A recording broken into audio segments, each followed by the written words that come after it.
पति ब्रह्मचारी सीरियल में इस हफ्ते का एपिसोड बहुत ही ज्यादा इंटरेस्टिंग और फुल ड्रामा से भरपूर रहने वाला है, क्योंकि जैसा कि आपने अभी तक पहले के एपिसोड में देखा है कि बिंदिया ईशा और सूरज के घर पर एक बहुत बड़ी चुनौती बनकर आई हुई है। ईशा बिंदिया की हर मुश्किल चुनौती का सामना करने के लिए तैयार है, इसलिए बिंदिया के आगे ईशा पूरी मजबूती से खड़ी है।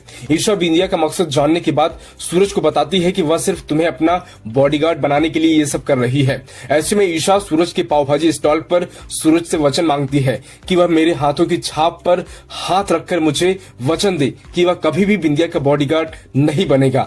सूरज बिंदिया को वचन देता है। इतने में सूरज बिंदिया से कहता है कि आज सुबह से एक भी पाव भाजी उसकी नहीं बिकी है। ऐसे में वह थोड़ा निराश होता है कि उसकी बोहनी तक नहीं हुई है। सूरज बिंदिया से कहता है कि तो क्या हुआ, कोई पाव भाजी नहीं बिकी तो ईशा जी आप मेरी पहली ग्राहक बन जाइए। ऐसे में सूरज ईशा के लिए प्यार से पाव भाजी बनाता है और बहुत टेस्टी बनाता है। इस दौरान थोड़ी देर के लिए ही सही एपिसोड में प्यार का तड़का लगता हुआ दिखाई देता है और ईशा जी के लिए बेहतरीन पाव भाजी बनकर तैयार हो जाती है। ईशा सूरज से कहती है कि क्यों ना वो दोनों एक ही प्लेट में पाव भाजी खाएं।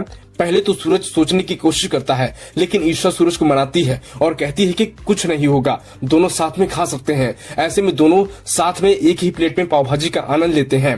पाव भाजी खाते समय सूरज के होठों के बगल पाव भाजी लग जाती है, तो ईशा सूरज को बताती है और पाव भाजी साफ करने का काम करती है, लेकिन दोबारा फिर सूरज पाव भाजी अपने होठों के बाहर लगा लेता है। तो ईशा कहती है कि सूरज मैं समझ गई, तुम जानबूझकर पाव भाजी अपने चेहरे पर लगा रहे हो ताकि तुम्हारा ब्रह्मचर्य टूट जाए। इतने सूरज बोलता है कि ईशा जी कुछ भी, मैं जानबूझकर ऐसा नहीं कर रहा हूँ। और इस तरह दोनों प्यार से एक ही प्लेट में पाव भाजी खा रहे होते हैं और प्यारा सा गाना इस दौरान बजता हुआ दिखाई देता है और सूरज ईशा के खूबसूरत से चेहरे की तरफ देखता है।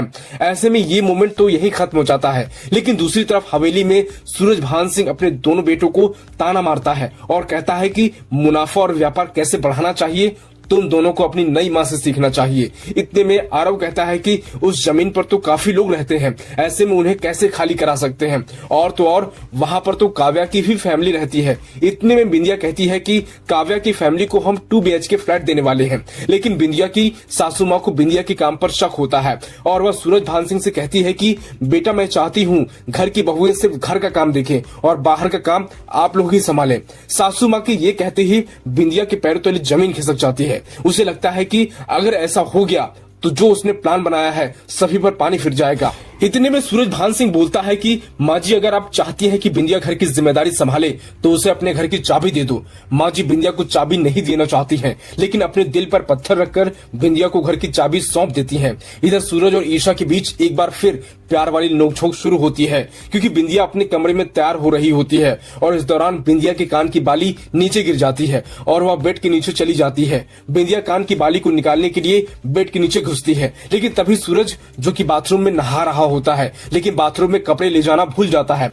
ऐसे में वह बाथरूम से चोरी छिपे अपने कमरे में देखता है कि ईशा जी तो नहीं है। ईशा इस दौरान बेड के नीचे से अपने कानों की बाली खोज रही होती है, इसलिए सूरज को ईशा दिखाई नहीं देती है और फिर सूरज सोचता है कि ईशा जी कमरे में नहीं है तो वह स्वयं से अपने कपड़े क्यों न ले ले। लेकिन जैसे ही सूरज अपने बाथरूम से निकलता है, ईशा इसी दौरान बेड के नीचे से बाहर निकलती है। ईशा सूरज को बिना कपड़ों में देखकर चौंक जाती है और इस बीच सूरज और ईशा के बीच प्यार भरी नोकझोंक शुरू हो जाती है, जो कि दोनों लड़ते समय बहुत प्यारे लगते हैं। तभी बाहर से आवाज आती है कि बिंदिया एक बार फिर सूरज और ईशा के मोहल्ले में आ गई होती है और माइक से अनाउंसमेंट करती है। बिंदिया की माइक की आवाज सुनकर सभी बाहर निकल आते हैं और सभी लोग देखते हैं कि बिंदिया कुर्सी और टेबल लगाकर जोर जोर से सभी को आवाज लगा रही होती है और कहती है कि आप सभी लोग इन कागजों पर साइन कर दीजिए और 2 BHK फ्लैट की डील पक्की कर लीजिए। सूरज की माँ भी सूरज के पिताजी से कहती है कि आप भी जाकर साइन कर दीजिए। मोहल्ले के सभी लोग साइन करने के लिए आगे बढ़ते हैं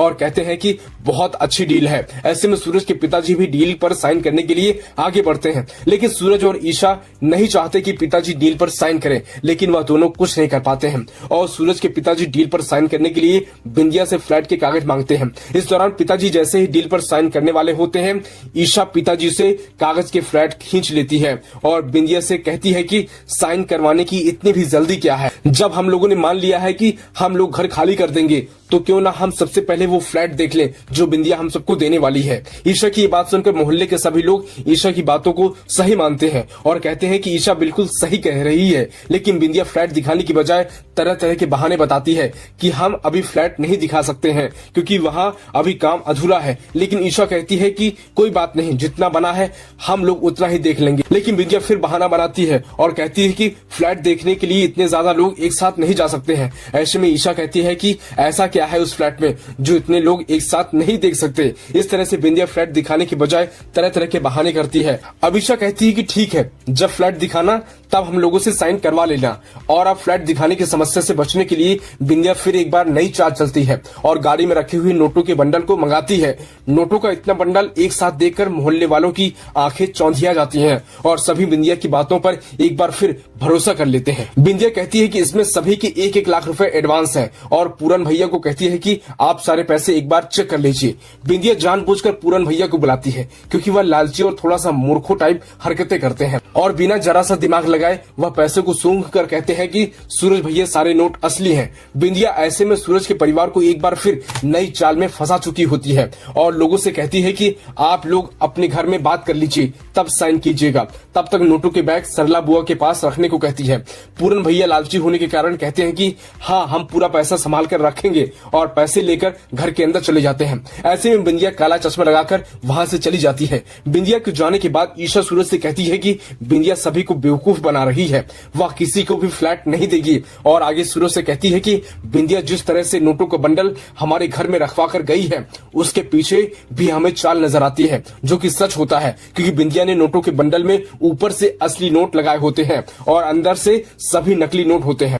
ऐसे में इस एपिसोड की कहानी यही खत्म हो जाती है। लेकिन प्रोमो में जैसा आगे दिखाया गया है कि सूरज अब बिंदिया के खेल को बर्दाश्त नहीं करता है और कहता है कि ईशा जी अब आप मुझे नहीं रोक पाएंगी। और सूरज ईशा को रस्सी से बांधने की कोशिश करता है और बांधकर सूरज कहता है कि ईशा जी मैं किसी को नहीं छोड़ूंगा। लेकिन ईशा सूरज के गुस्से को शांत करने की कोशिश करती है और सूरज को समझाती है कि बिंदिया तो यही चाहती है कि आप गुस्से में आकर ऐसा गलत कदम उठा लें जिससे वह आपको और फंसा सके। सूरज फिर एक बार अपने गुस्से को काबू करने की कोशिश करता है और ईशा जी की बातों का भरोसा करता है।